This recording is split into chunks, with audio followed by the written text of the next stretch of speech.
And coming up on this special noon edition of 10 News, an in-depth look at the Quest Day festivities.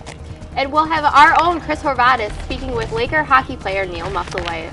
And later, Dr. Scott Steiger will join Dan Peruzzi for a look at what the meteorology department has been up to this Quest Day. All that plus your local and national headlines. This special edition of 10 News starts right now.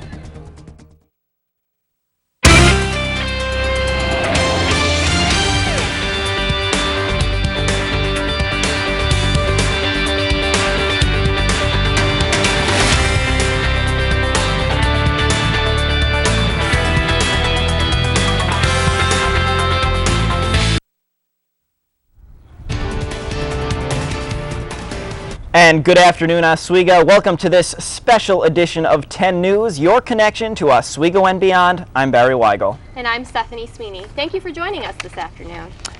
A plane landed for the first time in London after the volcano erupted in Iceland. The volcano threw massive amounts of ash into the air, making air travel around Europe too difficult. British Airways Flight 084 landed at London's Heathrow Airport yesterday, and the flight originated from Vancouver, Canada. Passengers on board the plane reportedly applauded when the plane safely landed. All British airports are now reopened, but the problems are not over in Europe. No-fly zones still remain where ash concentrations are too high to warrant safe air travel. Also, more ash is still expected to head over to Europe from Iceland. At least 11 and possibly up to 15 people remain missing after an oil rig explosion off the coast of Louisiana in the Gulf of Mexico last night. According to CBS News, the rig, owned by Transocean Limited and under contract to British Petroleum, ignited shortly after 10 p.m., roughly 52 miles southeast of Venice on Louisiana's tip.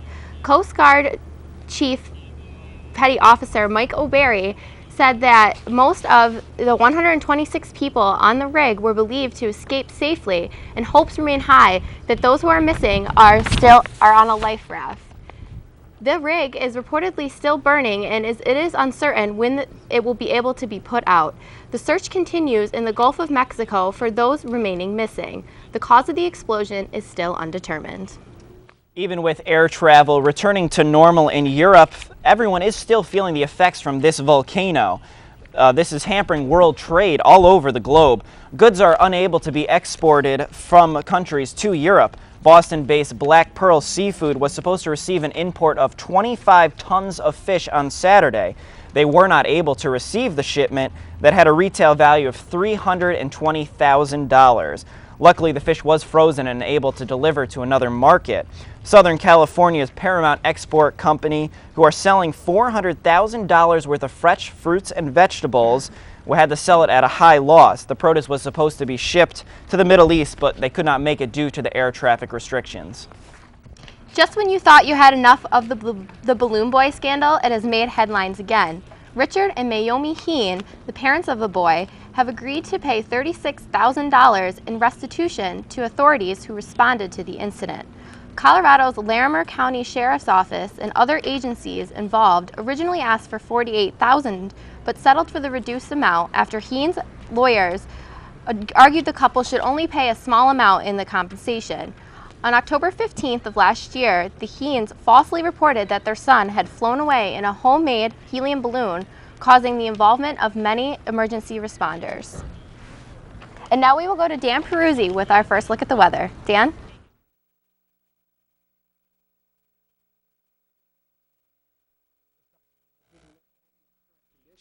You see right now we got a temperature of about 50 outside.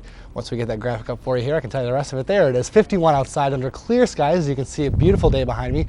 Dew point at 40 puts our relative humidity at about 65%.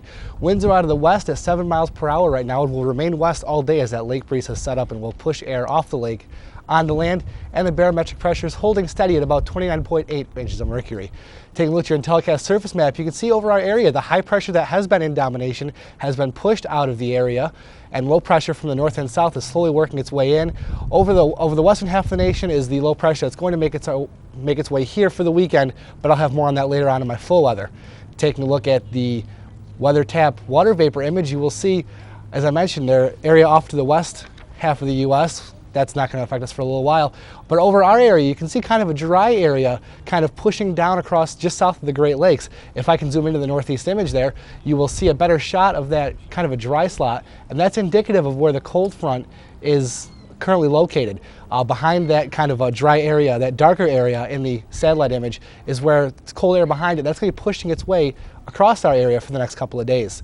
As far as what the temperatures are going to be exactly and stuff, make sure you stay tuned for my full weather coming up in a little while. Now back to Stephanie for the rest of the news. Thanks, Dan. Coming up after the break, we will have WTOP speaking with Laker hockey forward Neil Musselwhite. Stay tuned.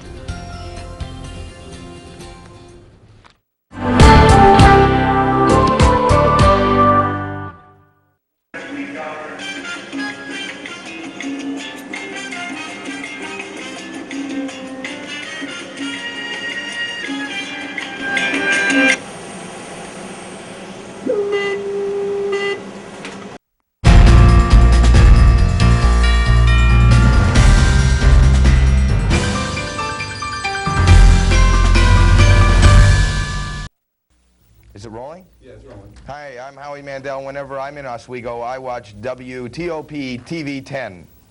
Yeah.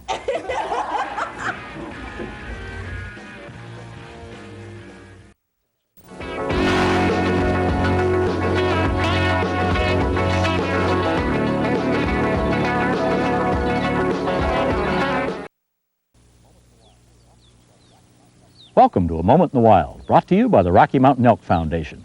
This bull elk and his cows now share the woods in a good many areas with a species that was almost designated as the national symbol of our country, the wild turkey. Because the young turkeys are a prey species for several predators, including the lynx, they've developed the ability to fly within the first 2 to 3 weeks of life. Remember, however, that it's habitat that's the key to keeping our rich and varied wildlife.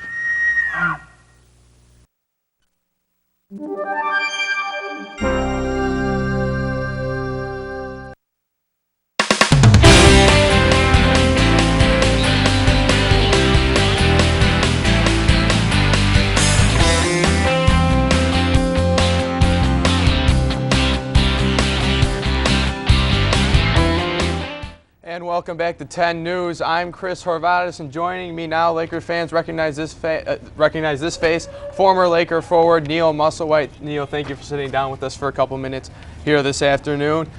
You finished your career, your 4 years here at Oswego, 44 goals, 32 assists, good enough for 72 points. This year alone, you had 36 points, 23 goals, 13 assists. All 3 of those were career highs. So Neil, tell us, what do you attribute to your offensive explosion this year? Was it just your role on the team?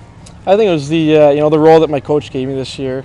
In previous years, it's been kind of just a defensive forward who has some penalty kill time. But this year Ed gave me a different role where I could be provided some secondary scoring and also be on the power play.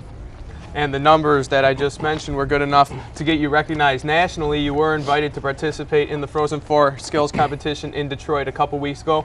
You did win the fastest skater competition. You almost won the fastest shot competition. Comment on that experience. It was a great experience. I can attribute myself being there to a lot of the fans of Laker hockey voting me to get there. And I was up against some of the best players in D1. It was an honor to be next to them on the ice. And the atmosphere in Ford Field was just it was incredible, and an experience I'll never forget. Now, you were fortunate enough to be part of a championship hockey team your freshman year. This year didn't have quite the ending that this school and the team certainly was hoping for. All that and everything in between. Comment on your 4 years. What do you take out of your 4 years here? It's been a fantastic experience here at Oswego, and I'll never regret any decisions I made to come here. That first year, the national championship, was an incredible experience, and we set the bar so high that to match that again, obviously we need to win another national championship. But this year was a great culmination of the 4 years I've been here, and I've really enjoyed my experience. And now that you are going to go on to graduate, you're going to get your degree in accounting in a couple of weeks. Tell the Laker fans out there a little bit about what you're going to be doing into the future, hockey and otherwise. As far as hockey goes, I have an opportunity to go and play in the Netherlands, actually Holland specifically. And if nothing works out that way, then I'll just go back home to Canada and pursue my accounting career.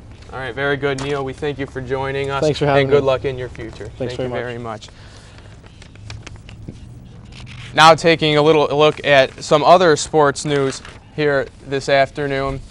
The sports world is in shock, in mourning today at the loss of one of the men who led the Olympic Games through growth in the 1980s and 1990s. Juan Antonio Samaranch died early this morning in a Barcelona hospital. In the leading the IOC from 1980 through 2001, Samaranch served as a diplomat and a courtly diplomat and a Spanish ambassador in addition to his IOC duties. His son earlier today said, quote, "If there's a good way to die, I guess it was that way." Samaranch was 89. Moving now, looking at the NFL, more off-the-field controversy for one of the league's stars. A TMZ video shows Minnesota Vikings defensive end Jared Allen threatening a man at a bar. Although there was reportedly no assault, the man allegedly said something to Allen's wife before Allen had to be moved away from the man, but not before Allen dropped some explicits on the man. The Star Tribune in Minneapolis is reporting that the Vikings will take no action on Allen. The league has not yet commented, while Commissioner Roger Goodell, meanwhile, is still working on a decision on Pittsburgh Steelers quarterback Ben Roethlisberger after his incident in a Georgia bar last month. On a much lighter note, the NFL officially released its 2010 regular season schedule last night. Among the highlights of the schedule are opening night at the Superdome in New Orleans, where the Super Bowl champion Saints will take on either the Favre-less or Favre-full Minnesota Vikings, September 9th. The Saints, you may recall, beat the Vikings in overtime of the NFC Championship game last year. The new Meadowlands Stadium in New Jersey will open when the Giants face the Panthers in the first week of the regular season. Donovan McNabb and the Redskins will face McNabb's old team, the Eagles, in Week 4. The league continues its festivities with the draft on Thursday night. That's it for sports. I'm Chris Horvatis. Thank you again to Neil Musselwhite. Coming up after the break, Dan the Uzi Peruzzi will deliver a riveting weather forecast, followed by an interview with meteorology professor Scott Steigner. Stay with us.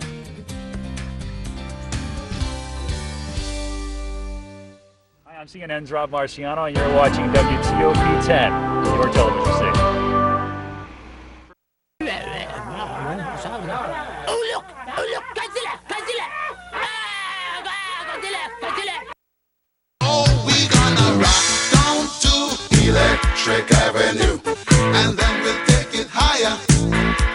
Oh, we gonna rock down to Electric Avenue, and then we'll take it higher. Takeout meals for just $12.99. Call them. Sherry Pearson. You are the sole surviving heir of the King of Montonopolis, and you are now worth $45 million. I'm rich! This can't be real. Of course it's not real. Come on. Having money isn't about luck. Like that takeout meal. Cook at home instead, you can save thousands a year. Feed me. Feed the pig.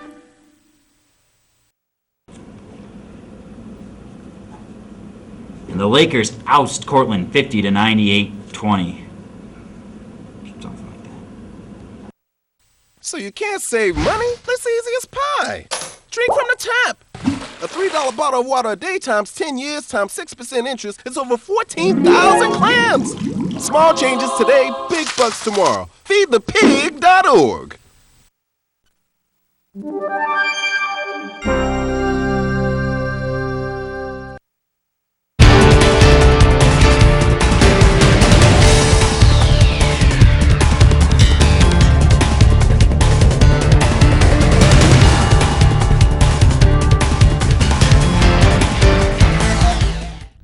And welcome back, Oswego. I'm WTOP meteorologist Dan Peruzzi here now with a full look at your weather. I'm going to start off here by taking a look at the almanac. Outside, our temp for today, we reached a temperature of 53 at one point. Not sure exactly what it is now. It feels a little warmer than that at times. Depends on how much that lake breeze works, and there it is. And our low last night, we reached 43. Those are just inside our averages of 55 and 38 for this time of year. Nowhere near our record of 83 for our high set back in 1957, and not near our record low of 25 set back in 1981. There has been no precipitation today, as you've noticed, a great day outside. The sun rose at 6:14 a.m. and will set at 7:56. Take a look at your temperatures throughout New York State. The high spot was New York City at 65. Hey, I'm on camera. And the low spot was 54 in Buffalo. Throughout the rest of the state, I got 62 now. It's just south of us in Syracuse. As I mentioned, 51 or mid-50s here. Really a testament to how much that lake air influences us and keeps us colder here in Oswego. And temperatures basically around 60 throughout the rest of the state. Taking a look at the WeatherTap radar for the nation. Out here just above me in the west here, you can see area of circulation. That's that low pressure that's just to the west of the Rockies, and that's going to be pushing its way here for the weekend. More on that here in a minute. Look off to the east coast, you see an area of precipitation. That's going to stay south of us and push off to the Atlantic Ocean. And there's one more area of precipitation. It's hard to see on this radar, but if I take a look at the next image here, you will see, actually we're going to zoom into the northeast image here, and you'll see one more look at the next set of precip. There it is. There's that precipitation just south of us. As I mentioned, that's going to push off to the Atlantic Ocean. But if you look at the middle Great Lake there, Lake Huron, there's some precipitation there. Take a look at our next radar here. I got an image from Canada. You can see some more of that rain associated with that area. That's going to push our way behind that cold front. But right now it's looking like it's going to stay, this is going to stay north of us. The other stuff is going to stay south. Higher areas may see some rain with some lake enhancement of some of the precipitation. But here in Oswego, we should stay safe. I'm sliding now, oh boy. So Wednesday, high temperature should only reach about 56 here in Oswego. It's going to be a lot warmer, more inland, but I don't see it getting much warmer than that here. Mostly sunny, increasing clouds, and winds out of the west and northwest at 5 miles per hour. Wednesday night, temperature about 39, cooling off as that cold front begins to push its way in. Exactly when the cold front moves in, it will really play a big factor on when the temperatures begin to drop significantly. Mostly cloudy and a slight chance of showers. I really don't think it's going to rain though, and winds out of the west at 10 miles per hour. Thursday, temperature of 45, mostly cloudy. Those clouds will begin to clear up as the day progresses. Much cooler as that cold front is over us with a temperature of 45, and winds still off the lake out of the northwest at 10 miles per hour. For Thursday night, seasonably cool, 33. Expect significant frost. Something I noticed a couple times looking at the National Weather Service sites. It's going to get down to about freezing, and it's not going to be many clouds, so it's just going to get really cold. So if you've got plants outside or anything, vegetation, bring them inside, cover them. Be careful. Thursday night's going to be a cold one. Winds out of the northwest at 7 to 9 miles per hour. Friday, temperature will get to about 51. It'll be mostly clear. The temperatures begin to start to moderate back to a more seasonable condition. Still pretty cold though, as winds coming off the lake out of the northwest at 10 to 15 miles per hour. Now your extended forecast. I mentioned Friday and Saturday going to be a similar day to Friday. Sunday, that area of precipitation that's in the Rockies is going to push its way our way late Sunday night through Monday and push out Tuesday. And then Wednesday next week will kind of get going again with some nicer weather. And we'll have more weather, positive weather to look forward after kind of Tuesday morning. So that's it for my full weather. And now, you're not done with me yet. I'm sorry, Oswego. I'm here with meteorology professor Dr. Scott Steiger here to talk about some of the meteorology department's involvement with Quest Day. Dr. Steiger, how did I do? Oh, you did very well. I can see that we taught you well, Dan. Good job. I expected some sarcasm there. I got away with it on that. All right, so as I mentioned, meteorology department very heavily involved with Quest Day today, despite, I'll say us because I'm part of it too, us being kind of a smaller department. What did thoughts on that? Yeah, we only have about 100 majors at SUNY Oswego, 100 meteorology majors, and we have about 15 presentations today, which is kind of the largest grouping at Quest. So we're really proud. We're doing a lot of good research. The students, you guys are doing a great job. And of course, we have a lot of weather usually, not today, but usually a lot of weather to do research on. This is true. So with that lake there, it certainly gives us enough stuff to look at. Yep. Only 8 seniors, I think, this year. Yeah. So 8 seniors, and like I said, 15 presentations. A lot of times you see a lot of seniors presenting their Quest information. So it's more than just the seniors getting involved. Yeah, we even have some sophomores involved with Quest this year. So one sophomore in particular, Christine Stacy, went with us to Buffalo back in September to launch a weather balloon, and she's presenting some of her data here. So we're really proud of all of our majors. I was there for that presentation earlier. I did a presentation last year when I was a sophomore. Oh, yeah, it would have been a sophomore, kind of like second year. There's a thing about that one superstorm there. But this isn't the only place that a lot of these people have presented their findings, correct? Correct. As a matter of fact, in the spring semester, we usually have a couple conferences that students go to. One, the Northeast Storms Conference, usually near Albany, and then we have our own conference here on campus called the Great Lakes Atmospheric Science Symposium, and then following that is Quest. So yeah, a lot of great opportunities for our meteorology students to present and do their research and present it. That's awesome. I do want to talk a little bit about, though, as you mentioned, a lot of great opportunities. One thing that I kind of think might kind of hinder the meteorology department a little bit, in the near term anyways, we're moving out of Pease Hall. They're getting ready to remodel Pease and Snig, and I know that renovation is going to start pretty soon. How do you think it's going to affect us, having to go from Pease to having our classes in Lanigan and Maher? Well, as a matter of fact, I think it's going to be an upgrade. It looks like an upgrade as we go in and move to Hewitt Union. It's a newer facility, newer classroom. We're getting 15 new computers. The only thing I'm going to miss is the roof. We're not going to have roof access in Hewitt Union. As you know, and a lot of our students know, take our gen ed classes, we love taking students up to the roof to observe the weather directly and study it. So yeah. We're going to miss that roof for about 3 years, but the new science building is going to be awesome. We're going to have 2 observation decks on the roof, so it'll be wonderful. All right, thank you. I'm going to miss the roof, I know personally. And thank you again, Dr. Steiger, for joining me today. Coming up after the break, we'll have Barry Wygel and Steph back here giving you some more news, so stay tuned when WTOP Special Wednesday Edition returns.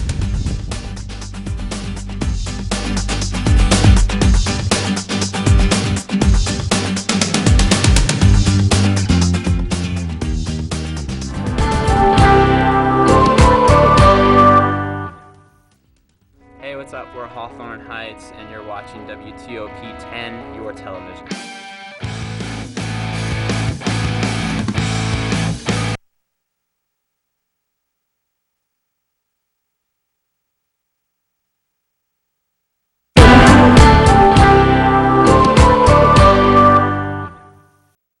Hey, what's up? We're Hawthorne Heights, and you're watching WTOP 10, your television.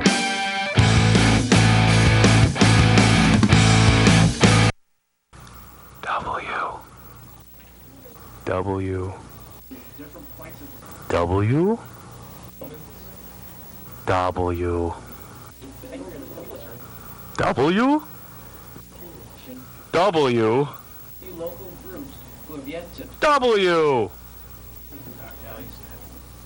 W. TOP. Bum.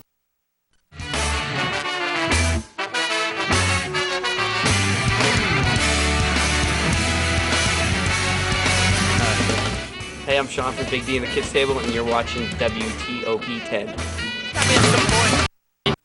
and 3. Well, now I'm Naked Cowboy coming to a town near you. You're watching WTOP TV 10, Oswego, New York. I'm Naked Cowboy. And welcome back, Oswego, to 10 News. We got more news on the local front. WSYR is reporting the jury is back in the case of the Cornell student who is being accused of slashing his wife's throat. 25-year-old Blazek Kott has been found guilty on all charges, and he does face up to life in prison. Charges include murder, arson, and tampering with physical evidence. Kott's defense was that he was suffering from a mental disorder that made him think his wife was replaced by an identical imposter. 22-year-old Cayuga County man pled guilty to manslaughter in court yesterday and faces up to 3 years in prison following a DWI crash. According to WSYR.com, Stefan Lepak of Auburn lost control and overturned his vehicle in the town of Mentz on November 30th of last year, killing his passenger, 23-year-old Nicholas Nealons of Port Byron. Lepak is set to be sentenced in Cayuga County Court in June. According to Syracuse.com, the Onondaga County Emergency Services have upgraded their radios today to a more reliable digital system. The switch has affected all 57 volunteer departments as well as most of the ambulance corps. Police and other agencies made the switch in the past few months. The benefits of the new system will allow better communication between the 911 center and units in the field. More jobs have been slated to be cut in central New York. According to CNYCentral.com, the company Lockheed Martin announced yesterday that 472 employees across the U.S. will be cut, including 104 in Oswego and 53 in Syracuse. The source of the cuts comes from Lockheed's combination of 2 units in its electronic systems business in order to create the new Mission Systems and Sensors unit. Positions to be cut are within the areas of human resources, finance, communications, and engineering. Unfortunate news of a vacation gone bad last weekend. Syracuse.com reports a 17-year-old boy has been accused of forcibly raping his 13-year-old sister. The alleged rape occurred while the family was on vacation in Myrtle Beach last week. The family lives in Phoenix, Arizona. Authorities were not notified of the incident until the family returned home, and the boy's friend told the mother. This friend was living with them at the time and also was on vacation with them. The friend recently got off probation for inappropriately touching the girl while she slept 2 years ago. And we will be right back after this.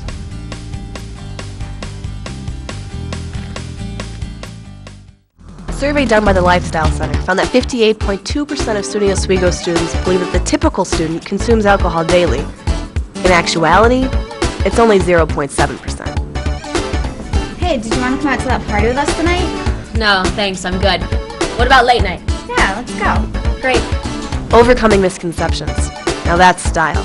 This message was brought to you by the Lifestyle Center. For more information, visit oswego.edu/lifestyles. Be on the team. My name is LaDanian Tomlinson. By keeping kids in school, I don't just wear the shirt, I live it.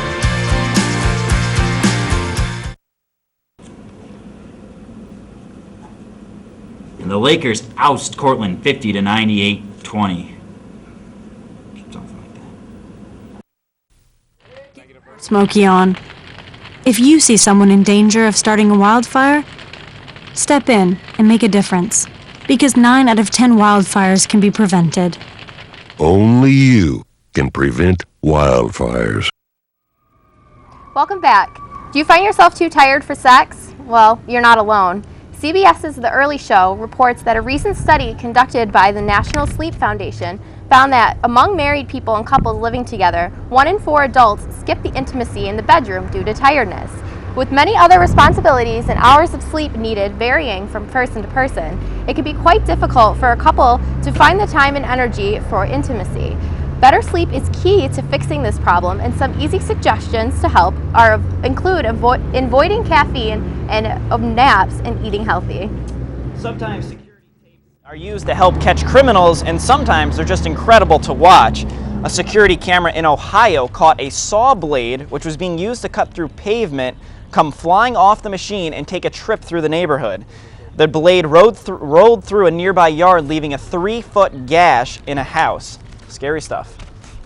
Saw blade, huh? Yeah, it was pretty interesting. When I read that story this morning, I couldn't believe what was going on. Can you imagine being the one sitting there watching that camera, or sitting and seeing that camera and that saw blade going across? Yeah, and It'd be pretty scary. apparently it came very close to hitting a gas line, and that wow. obviously would have been pretty bad. Yeah, that's a... Legitimately scary. All right, so you have some more weather for us? I do real quick. Take a look at the last weather. Just wanted to show your Class Day forecast here real quick. This is cool. Talking to Mike, I feel like I should sing right now. There's our extended forecast. As I mentioned, 51 tomorrow, 52, and then some rain throughout the course of the week. But if you wanted to skip ahead here to our Class Day forecast, you would see that we tomorrow should wake up. Temperatures in the mid 40s, and it's only going to get into about the upper 40s tomorrow. Actually, here's your Wednesday forecast: 56, mostly sunny, increasing clouds and winds out of the northwest at 5. Wednesday night, 39, winds out of the west at 10. And there's your Class Day forecast, starting off about 40. Sky's kind of clearing up as the day progresses, only getting into the mid 40s at the most, so make sure you dress accordingly. Yeah, so good day for Quest Day, right? Yeah, actually, we pulled a good one out. You can't get any better than this right now. True. I mean, it's I don't not see even clouds. May yet. No clouds. Actually not snowing in Oswego. It's surprising, right? So, any more presentations that you're going to? Well, I actually looked through this program earlier, and there are some that I thought were really interesting. At 2 o'clock in the Campus Center Concourse, there's a presentation called Google versus Bing. I'm assuming the differences between the search engines. Google. Yeah, I know. I mean, I've heard a lot of things about Bing, but I've never, actually checked it out. I'm just used to Google, so it's... Plus we have the Thanks, Chris. sustainability fair all day, right? Oh, Going yeah. on in the arena. Yeah, Lots I of think cool that's things definitely in cool there. to go check out how you can kind of, save That the goes till environment 4. in your own way. Yeah. I'm also looking at, I noticed that there was a lot of noise going through the campus center There earlier when was. we first I know, started. we had a parade going by. And I actually It went through found, twice, actually. Was it? Yeah. Well, there's actually, it's the Dance Quest, an international cultural parade led by our SA president, Christy Ballesteros. So That's my own pretty dance cool. quest right there. You like to dance. I'm a fan of All right, so thank you so much for joining us today. On behalf of Steph Sweeney and the rest of my news team, thanks for joining us for this special Quest Day edition. Enjoy the rest of the activities, and we'll see you tonight for our regular 10 p.m. edition of 10 News. Have a good one, Oswego.